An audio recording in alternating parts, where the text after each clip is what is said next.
This news brought to you by Tata Green Batteries Distributorship, Rudra Solar Enterprises, Daulatpur Road, Mubarakpur, Tehsil Amd, Zila Unna।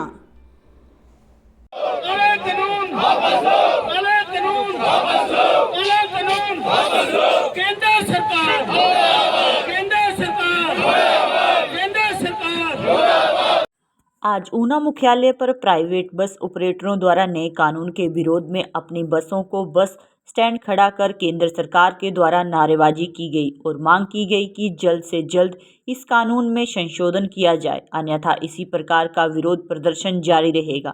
आज सुबह से ही private bus ऑपरेटरों ने ISBT Una में अपनी बसें खड़ी कर दी हैं, जिससे यात्रियों को परेशानियों का सामना करना पड़ा। हालांकि HRTC के साथ साथ अन्य राज्यों की बसें चलती हुई दिखाई दी, जिनका सहारा लेते यात्री भी दिखे, लेकिन प्राइवेट बस पूरी तरह से बंद दिखाई दी। वहीं इस मौके पर बस ऑपरेटर यूनियन के प्रधान राजेश प्राशर ने कहा कि अगर केंद्र सरकार ने जल्द इस निर्णय को वापस नहीं लिया तो कल भी इसी प्रकार से बसों की हड़ताल रहेगी। वहीं उन्होंने कहा कि कल दोपहर 12 बजे एक बार फिर मीटिंग बुलाई गई है, उसके बाद ही अगली रणनीति बनाई जाएगी। वहीं उन्होंने सभी निजी बस ऑपरेटर से अपील की है कि इस हड़ताल का समर्थन करते हुए अपनी बसों को खड़ा कर दें।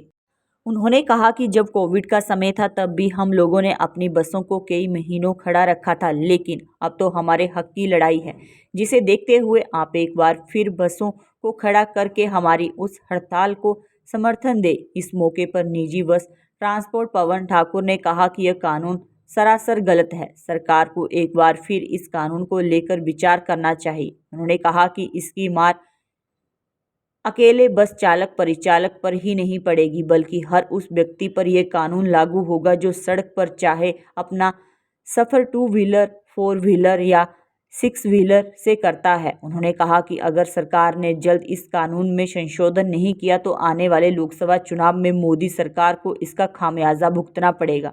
उन्होंने कहा कि जो नेशनल यूनियन की ओर से हमें आदेश आएंगे, हम उसी प्रकार की अगली रणनीति तैयार करेंगे। उन्होंने आम जनता से भी अपील की है कि वो इस कानून के विरोध में अपनी आवाज़ बुलंद करते हुए हमारी यूनियन का साथ दे, ताकि केंद्र सरकार इस कानून को बदलने के लिए मजबूर हो जाए।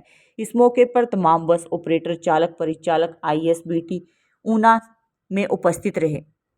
केंद्र सरकार द्वारा ये बिल पास किया गया हिट एंड के लिए, इसकी हम घोर निंदा करते हैं। पहले तो हमारे व्यवसाय में जो नए ड्राइवर आके ही राजी नहीं है, क्योंकि यहाँ का सिस्टम जो ट्रैफिक का है वो बिल्कुल ठीक नहीं है, और रहती होती खतर जो बची थी ये केंद्र सरकार ने ख़त्म कर दी। हमारे को धरातल की सच्चाई जाने बिना, और आपने संसद के अंदर 142 सांसद निलंबित किए और उसके बाद ध्वनि मत से इस बिल को पास कर दिया।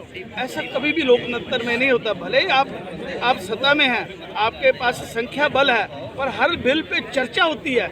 ये केवल मात्र ऐसा बिल क्या इतनी तत्कालीन आवश्यकता थी जिसको रातों रात पास करके ये ड्राइवरों के ऊपर इतना बड़ा जो बोझ डाल देना। आज ड्राइवर इस हैसियत में नहीं है कि वो 10 साल की सजा सहन करे और 7 लाख रुपए जुर्माना। जो पेट्रोल डीजल नहीं मिल रहा, सारे पेट्रोल पंप ऑलमोस्ट ड्राई। प्रशासन ने अभी टैंकर भेजे हैं पुलिस सुरक्षा। तो क्या जो ड्राइवर वहाँ पे आप बैठे हैं उनको भी समर्थन देंगे वहाँ पे जाकर? हाँ, हम जहाँ जहाँ ड्राइवर लोग भाई हैं, क्योंकि हमारा तो उनके साथ जीवन का रिश्ता है, वो हमारे ड्राइवर नहीं हैं, हम उन्हें अपने परिवार का हिस्सा समझते हैं। अगर ड्राइवर हैं तो हम हैं, अगर हम हैं तो ड्राइवर कंडक्टर है। हमारा जहाँ भी, चाहे वो ड्राइवर टैक्सी का हो, चाहे वो ट्रक का हो, चाहे वो मैक्सी कैब का हो, किसी भी तरह का हो, हम उसके साथ चट्टान की तरह इस हालात में खड़े हैं। सबसे बड़ी बात ये जो कानून बनाया है, इस कानून सरकार पहले तो ये जो ड्राइविंग लाइसेंस का जो सिस्टम है उसको दुरुस्त करे। स्पार्श पे जो लाइसेंस दिए जाते हैं पहले उनको बंद करे। जिन लोगों के पास लाइसेंस है उनके रैंडम टेस्ट होने चाहिए। अगर वो टेस्ट में फेल होता है तो जिस अधिकारी ने उसको लाइसेंस दिया है उसको तत्काल सस्पेंड करें। आज कम से कम 40% लाइसेंस ऐसे हैं जो फ्रॉड बनाए गए हैं। उन अधिकारियों पर क्यों नहीं शिकंजा कसा जाता जिनको गलत लाइसेंस दिए जाते हैं और जिनको गाड़ी चलानी नहीं आती और रोड पे आके एक्सीडेंट करते हैं। उनकी वजह से जो 60% 70% जो ड्राइवर अच्छे हैं वो भी उस पीड़ा में घुस रहे हैं। हिट एंड ट्रायल तो वो था जो सलमान खान ने किया। कोई भी ड्राइवर ये नहीं चाहता कि मेरी गाड़ी के साथ, चाहे वो कार चलाए, चाहे स्कूटर चलाए, बस चलाए, ट्रक चलाए, फिर चींटी भी मरे। पर इन चीज़ों को देखने के बिना एक तरफ से जो ये बिल पास किया, हम पूरे प्रदेश के समूचे जो इस व्यवसाय से जुड़े लोग हैं, चाहे ऑपरेटर हैं, चाहे ड्राइवर हैं, चाहे कनेक्टर हैं, इसकी एक आवाज़ में घोर निंदा करते हैं। केंद्र सरकार द्वारा आज से 5-7 दिन पहले हिंदुस्तान के ड्राइवरों के खिलाफ जो काला कानून बनाया गया, उसके खिलाफ आज पूरे हिमाचल प्रदेश में प्राइवेट बस ऑपरेटरों ने अपने ट्रक, अपने बसों के ड्राइवर और ट्रक जितने भी ड्राइवर लोग हैं उन सारे के समर्थन में पूरे हिमाचल में प्राइवेट बस जो है उसकी हड़ताल है। तो अगली क्या रूपरेखा जो है वो है? आज 12 बजे यहाँ बस स्टैंड में हमारी पूरे जितने भी टैक्सी, टेम्पू, चाहे ट्रक है, टैंकर ड्राइवर हैं, सबकी मीटिंग होगी।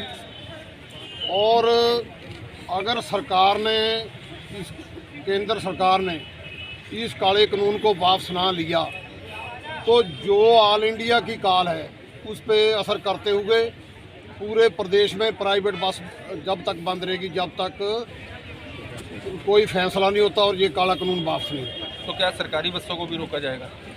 नहीं, अभी कोई ऐसा नहीं है। वो तो ड्राइवर ही है, चाहे वो HRTC का है, चाहे हरियाणा रोडवेज का, चाहे पंजाब का है, चाहे किसी भी महकमे का सरकारी ड्राइवर है। हिंदुस्तान में जो काला कानून ड्राइवरों के ऊपर थोपा गया है, चाहे कोई आम व्यक्ति अपनी कार लेकर या स्कूटर मोटरसाइकिल पर ही ड्राइव करता है, ये कानून जो 7 साल की सज़ा और 10 लाख रुपये जुर्माना, ये सभी के लागू होगा। मेरा पूरे हिंदुस्तान के जो भी व्यक्ति किसी तरह की भी ड्राइव करता है उससे यही बेनती है कि हमारा साथ दो और केंद्र सरकार को हम मजबूर कर देंगे कि ये काला कानून वापस लेना पड़ेगा। के लिए आए हैं। तो आप देख सकते हैं कि प्राइवेट ऑपरेटर्स ही नहीं, इसमें सभी इसमें जो ट्रक ऑपरेटर्स हैं, टैक्सी के चालक हैं, ऑटो के चालक हैं, चाहे कोई पर्सनल कार भी चलाता है, वो भी इस कानून की चपेट में आए। तो हमारा एक ही मानना है कि सरकार को सोचना चाहिए और सरकार के जो नेता हैं उनके सिर्फ एक ही काम है, वो अपनी पिछली सीट पे बैठेंगे, एक पायलट गाड़ी उनके आगे जाएगी, 4-5 गनमैन मिले होंगे, रोड सारा खाली होगा। ठीक है जी।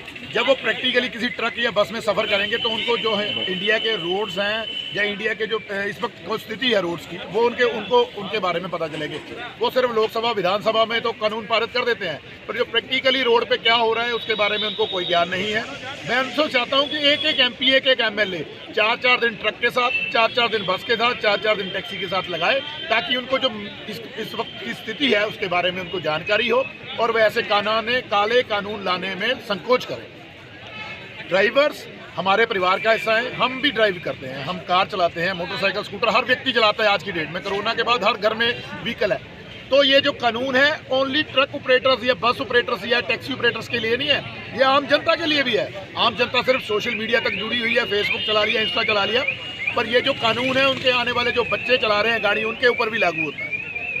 आज की डेट में ट्रक ऑपरेटर 10 से 15 हज़ार दिहाड़ी तनख्वाह ले रहा है, बस ऑपरेटर्स भी ड्राइवर की इतनी तनख्वाह देते हैं, क्योंकि जितनी महंगाई हो गई है। टायर्स के रेट देख लीजिए आप, डीजल के रेट देख लीजिए, गाड़ियों के रेट देख लीजिए, इंश्योरेंस तो हर तीसरे महीने अपना प्रीमियम बढ़ा देती है। वहाँ कोई सरकार का नुमाइंदा नहीं बोलता, कोई MLA, कोई MP नहीं बोलता, क्योंकि उनकी जेब से नहीं जाना, आम जनता की जेब लूटी जा रही है। पर आम जनता के बारे में सुनना चाहिए, सोचना चाहिए, क्योंकि आम जनता ने उनको चुन के उस गद्दी पे बिठाया हुआ है जहाँ पे वो AC कारों में और हीटर वाली कारों में घूम रहे हैं, जहाँ पे हूटर लगे हुए हैं, जहाँ उनको पायलट गाड़ी उपलब्ध होती है, जहाँ उनके लिए गनमैन उपलब्ध होता है। वो सिर्फ आम जनता का पैसा है, आम जनता ने उनको चुना हुआ है। सो हमारा जितने भी नेता हैं देश के, चाहे वो कांग्रेस से है, BJP, अन्य पार्टियों से है, उनको हमें प्रैक्टिकली रोड पे, इंडिया के रोड पे आए, भारत के रोड पे आएँ और ट्रक ऑपरेटर्स के साथ 1-2 चक्कर लगाएं और बसों के साथ घूमें, ताकि उनको प्रैक्टिकली पता चल सके कि रोड पे हो क्या रहा है। हम इनसे एक ही आग्रह करते हैं, हम शांतिपूर्ण ढंग से अपनी प्राइवेट बसेस सारी खड़ी कर दी, हम किसी को रोक नहीं रहे हैं। 12 बजे हमारी यूनियन की मीटिंग है। उसके बाद जो आगामी कार्रवाई बनेगी उसके बारे में जो कॉल ऑल इंडिया की होगी हम उनके साथ हैं, उनका सहयोग दे रहे हैं। और आम जनता से भी यही बेनती करते हैं कि भाई साहब आपके घर में भी व्हीकल है, आप स्कूटी से लेके कार तक, ट्रक तक, बस तक, जेसीबी तक ऑपरेट करते हो, तो आप भी हमारा साथ दीजिए ताकि ये जो काला कानून बना है इसके ऊपर सोच विचार करके इसको हम रद्द करवाएं ताकि जो आने वाला हमारा समय है वो सुगम और अच्छा हो सके।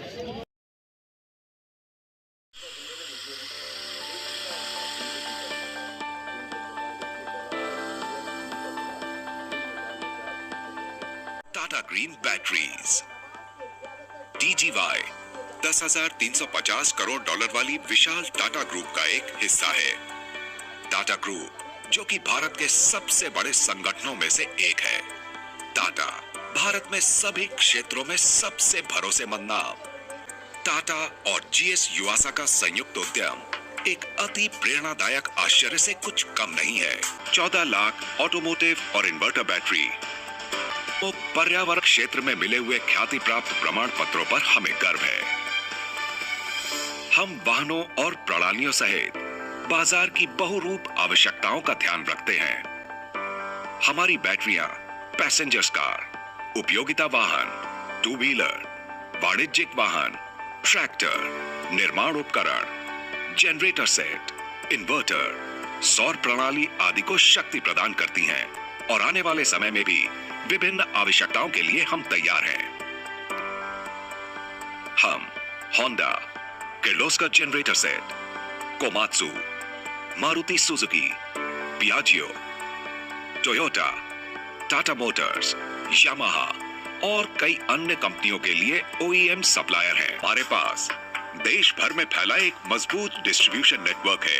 DGY उन्नत प्रौद्योगिकी, अटूट विश्वसनीयता, पर्यावरण के अनुकूल, सर्वश्रेष्ठ वितरण हमेशा।